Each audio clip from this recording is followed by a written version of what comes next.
Breaking news! The unconstitutional. A TV station in Florida followed the first 40 people there who had to pass a drug test to get their welfare checks. Of those 40, 2 failed their drug screen. Now, the state, they'll save about $240 a month if it denies those 2 people benefits. It spent, however, $1,100 to test all 40. Now at 9, what do you think of this idea? See, that's the problem right there, is that they're spending more than it is going to save them. Because I first heard this and I thought, that's great. It's a great idea. They shouldn't be using welfare money to go out and buy drugs. But if the goal is to save money and they're not doing it, what is the point? Well, this is interesting to me, too, because they're screening people who are applying, not people who are already receiving benefits. So I wonder, you know, what the numbers would show there if they were screened as well. Well, let's jump online.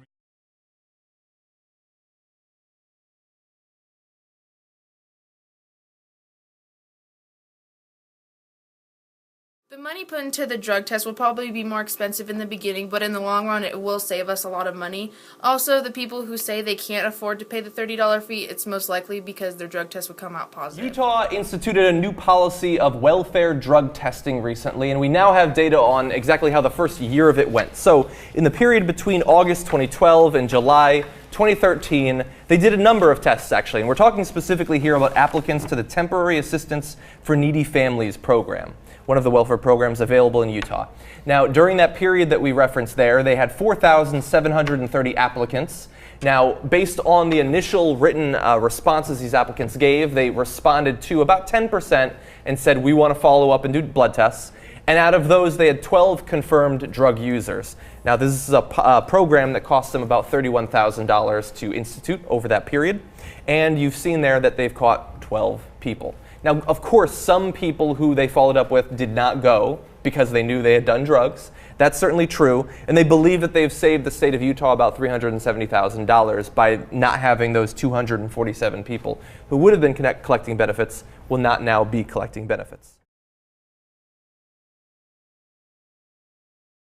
Governor Rick Perry is asking the Texas legislature to impose drug testing for people on welfare and those receiving unemployment benefits. Every dollar that goes to someone who uses it inappropriately is a dollar that can't go to a Texan who needs it for housing, for child care, or for medicine. The proposal also bans welfare recipients from using public funds to buy alcohol, tobacco, and lottery tickets. Michael Buenteo, who has benefited from government assistance, says there should be another way, something else to go about it.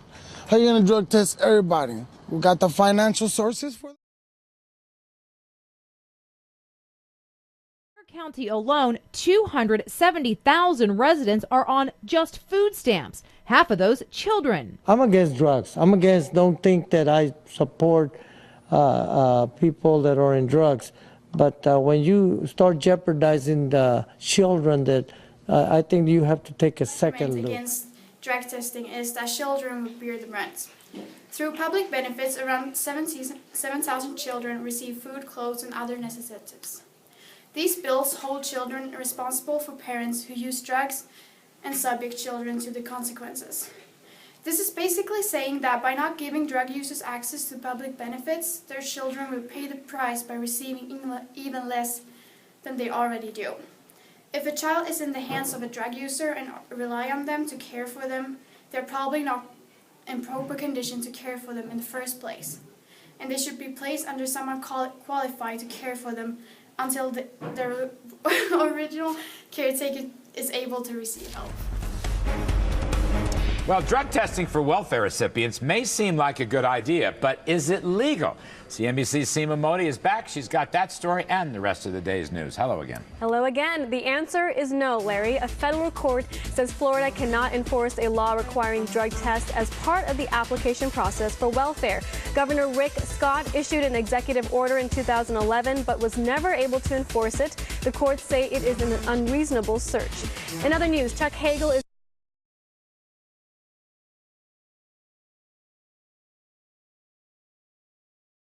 argument is that it unfairly targets a tiny subset of public benefits. Everyone receives taxpayer benefits, so why is it fair to have a special treatment of public benefits while others are mandatory to do drug screening?